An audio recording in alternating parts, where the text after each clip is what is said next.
To 10,000 protesters have descended on Victoria's Parliament House, rallying against mandatory vaccination and the state government's proposed pandemic laws. That would give Daniel Andrews the power to declare a pandemic.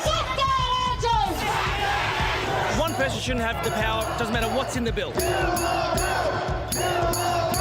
Premier of this nation is a bully and a thug and an abuser of human rights. This is a danger to our democracy. We say no!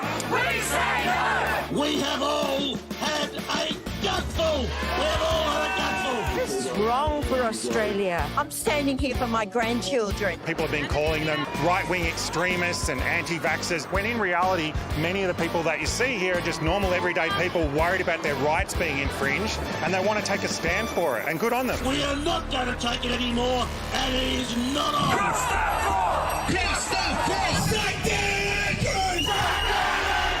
Outrageous threats, outrageous behaviour from the opposition, from members of the crossbench, from members of the public. There's no place for violence, there's no place for threats to violence. Andrews, you've got no right to do this to us. I brought a set of gallows into Parliament House to remind the traitors what happens when you commit treason in Australia. If you don't call out the type of abhorrent threats that we saw on the weekend with nooses being carried down the street, you are aiding and abetting that type of violence. I look forward to the day I get to see you dance on the end of a rope, you evil little... It's definitely a shift in the protests. It was interesting on the weekend I went into the city and I foolishly expected the city was going to be alive and buzzing because everything's open again and people...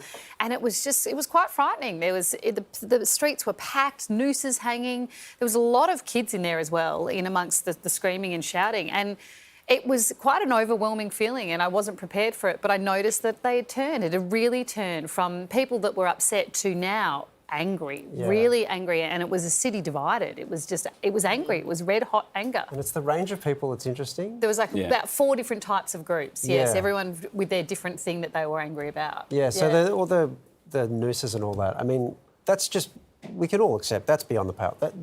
There should be nothing said in defence of that.